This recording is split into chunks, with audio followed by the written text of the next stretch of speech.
Pada tahun 2008, Sersan James Miller, seorang tentara Amerika Serikat, ditugaskan dalam misi kemanusiaan bersama tim pasukan khusus ke Kalimantan Tengah. Tugas mereka sederhana, membantu membangun sarana air bersih dan fasilitas medis di desa-desa pedalaman yang sebelumnya jarang dijangkau bantuan internasional. Di salah satu desa kecil di pedalaman hutan Kalimantan, James bertemu dengan seorang perempuan Dayak bernama Lestari. Ia adalah anak perempuan dari kepala suku Dayak Ngaju, Pak Guntur.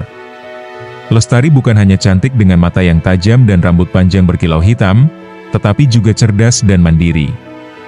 Ia lulusan universitas di Palangkaraya dan pulang ke desanya untuk membantu mengajar anak-anak dan melestarikan budaya Dayak. Setiap hari, James dan Lestari bertemu. Awalnya hanya berbagi percakapan ringan, kemudian berdiskusi tentang budaya dan sejarah Kalimantan. James tertarik dengan ritual adat Dayak, terutama tari hudok dan cerita rakyat tentang roh hutan. Lestari, pada gilirannya, penasaran dengan kehidupan James sebagai tentara dan dunia luar yang selama ini hanya ia kenal lewat buku.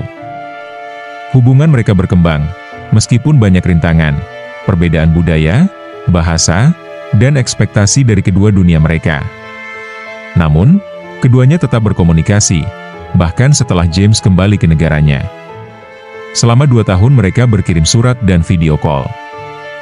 Tahun 2010, James kembali ke Kalimantan, bukan sebagai tentara, tapi sebagai seorang pria yang ingin melamar perempuan yang dicintainya. Namun, untuk melamar Lestari, ia harus mengikuti tradisi suku Dayak. Ia diwajibkan menjalani penyaringan adat, semacam ujian budaya dan mental bagi pria luar yang hendak menikahi anak perempuan kepala suku.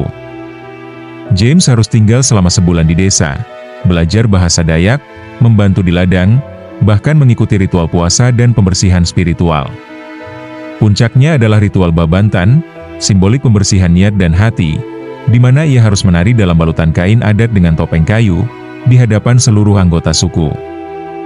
Di akhir ritual, James berlutut dan mengucapkan niatnya dalam bahasa Dayak yang ia pelajari dengan susah payah.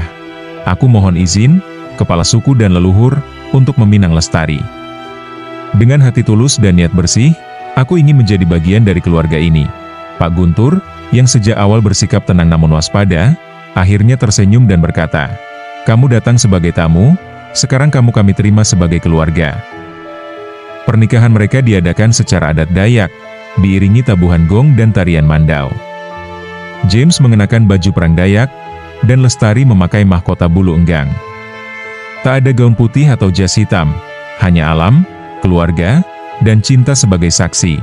Kini, James dan Lestari tinggal di Kalimantan, membangun sekolah lokal dan pusat budaya Dayak yang mengajarkan nilai-nilai tradisional kepada generasi muda, menjembatani dua dunia melalui cinta.